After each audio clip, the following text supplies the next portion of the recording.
There's something really easy you can do to get stronger, and you don't have to change anything about how you're working out. That's exactly what we're talking about on this week's episode of the Exercise is Health podcast. We're going to cue our introduction and dive right into this conversation.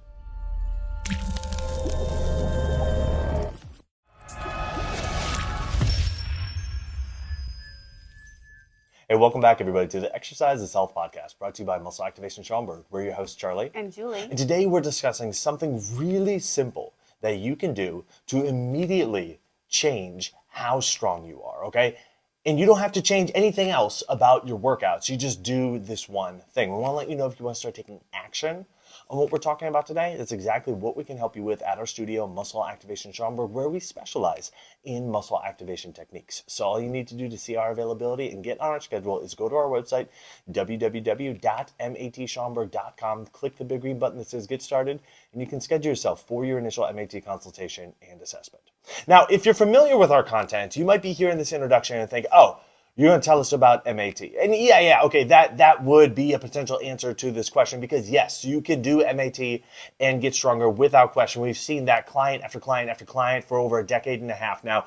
100% you can do that. But I want to talk to you about something that you don't have to add it into your schedule. You don't have to change really like what you're doing for your workouts or anything like this. You just switch this one thing up and all of a sudden you will see that you start getting stronger. It's not our 4 exercise for life principles. It's not muscle activation techniques. It's something that we haven't talked about before, but it makes a huge difference with every single person who implements it. That's what we're discussing with you today. The one thing that makes a huge difference in how strong you are, because it influences how heavy you lift, is your reference, right? So let's give you an example. So let's say you are currently doing exercises and you start hanging out with or going to a gym where everyone exercises less than you, less intensely than you, less frequently than you, then more chances than not, you're going to start adapting to that. Meaning you're going to start exercising less frequently, less intensely, with less weight, and thus you're going to get weaker. Now, let's say you step into a gym and you realize everyone is lifting way heavier than you. Then maybe not the first day, but you're going to start realizing how heavy people can lift. This actually just came up today in my workout because I am recovering from having a baby, so I'm rebuilding my weights. And I'm doing a back squat, and Charlie's working out at the same time, and I said, I really should be lifting heavier than this. And he said, yeah, you should, because it's not heavy enough for me to get stronger. It might be decently okay for where I am right at this moment. But what's so interesting is that I spend, my hours of work training women that are, however 40 years older than I am. And so, yeah, they're going to lift a little bit lighter than I am. But if I'm lifting a little bit heavier than they are, then relative in my reference range, I'm thinking, wow, I'm really killing it. I lift heavier than my client that's 75. Like, yes, Julie, you're 35. You should lift heavier than your client that's 75. But I was telling Charlie, what I really love doing is when I go on Instagram and I see colleagues of mine and they post a video of them lifting, I look to see how much weight they're lifting.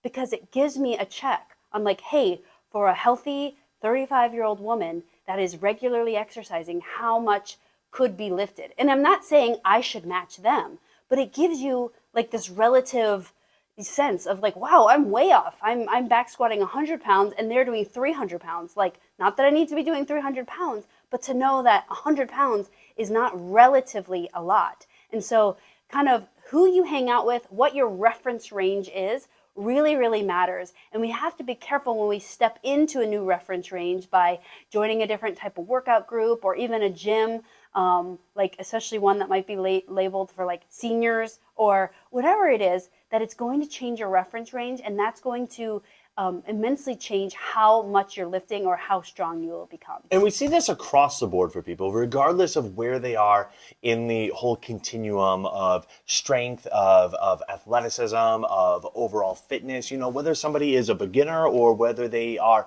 an elite level athlete, they get into a different environment. They get around people who are operating at a higher level than them. They naturally are going to gravitate towards operating at a similar type level. And like Julie was saying, the flip side is also true, where you get around people who are operating at a much lower level, unless you are the outlier where you just have the ability to pull everybody else up to your level, you are likely going to end up kind of downgrading to whatever level or closer to the level that they're at.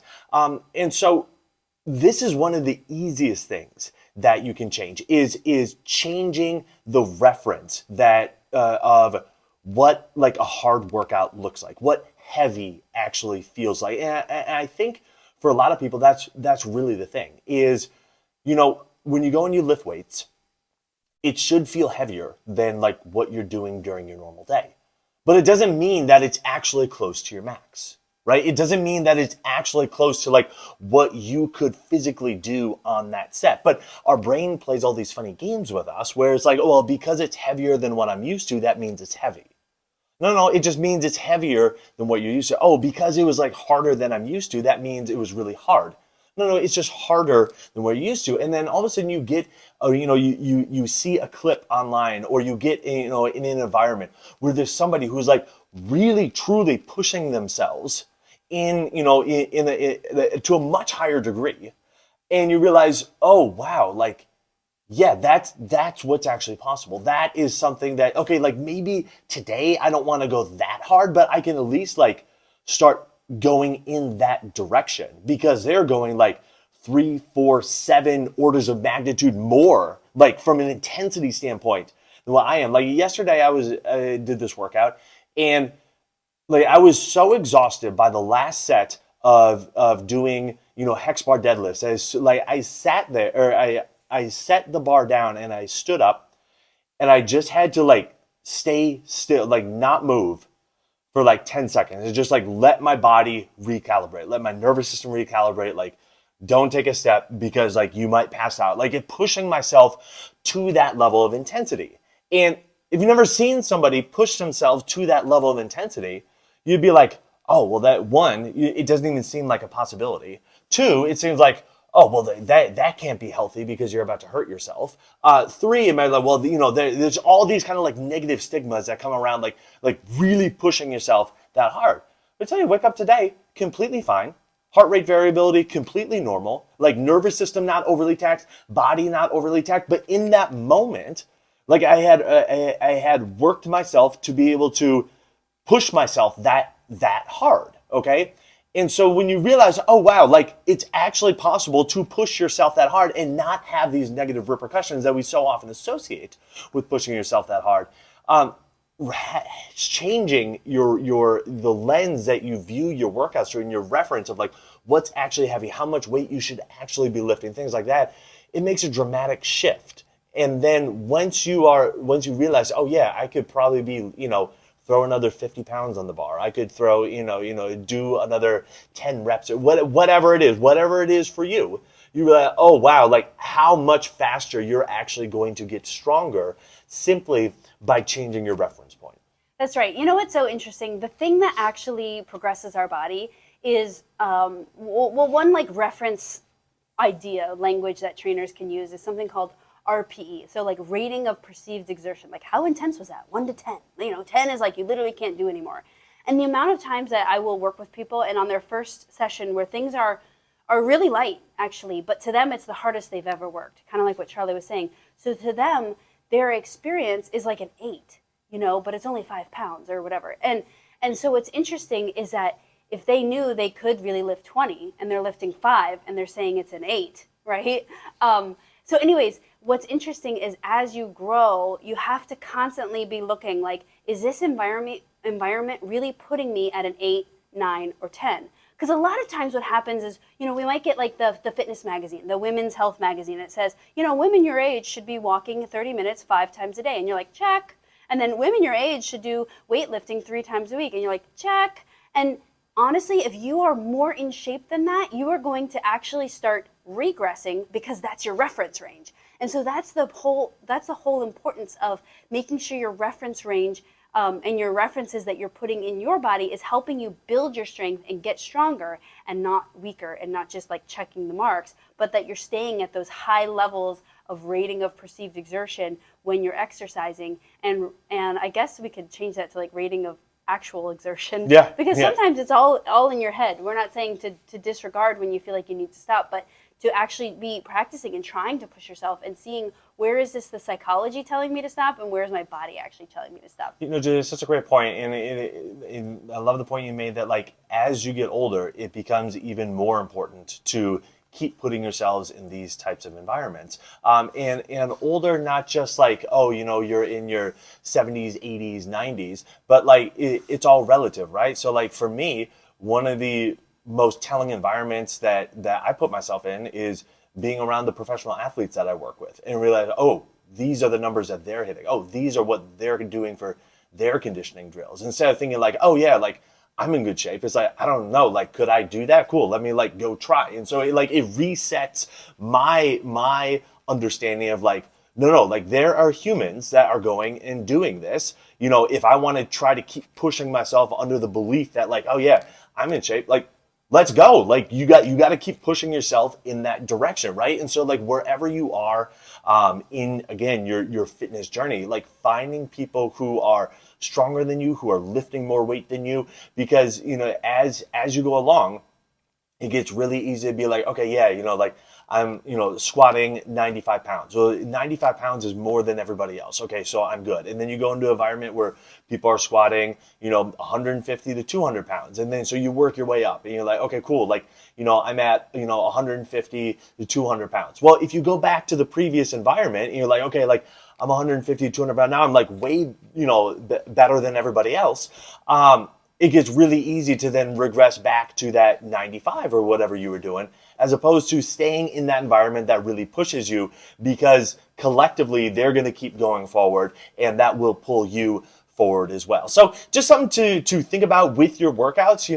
A lot of people like, working out on their own. It's their time and stuff. It doesn't mean that you necessarily need to work out with other people, but you just go in an environment where you can see other people working out. You're not like working out in a closet by yourself, and there's no other human interaction around. Like, go to a gym, go somewhere where you can see what other people are doing who are similar demographically to yourself. And then you can understand, oh yeah, all right, well, this is what they are able to push themselves at, from a challenge perspective.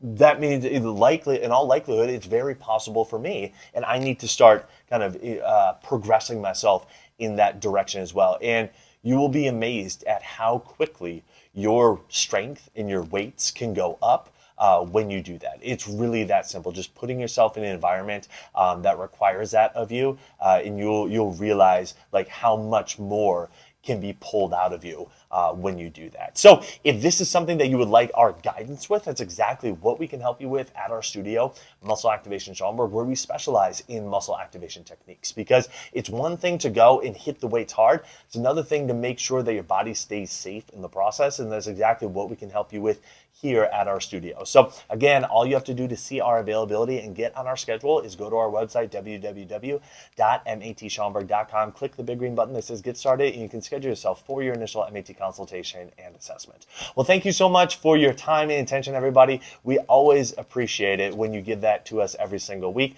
If you wouldn't mind leaving us a rating and review wherever you consume our content, whether it's YouTube, Apple Podcasts, Spotify, it always means the world to us when you do. We are wishing you a fantastic week, and we'll talk with you all next week. This podcast is for information purposes only. The statements and views on this podcast are not medical advice.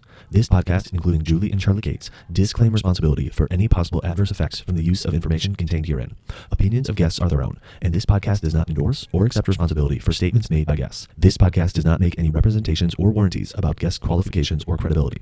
This podcast may contain paid endorsements or advertisements for products or services. Individuals on this podcast may have a direct or indirect financial interest in products or services referred to herein. If you think you have a medical issue, consult a licensed physician.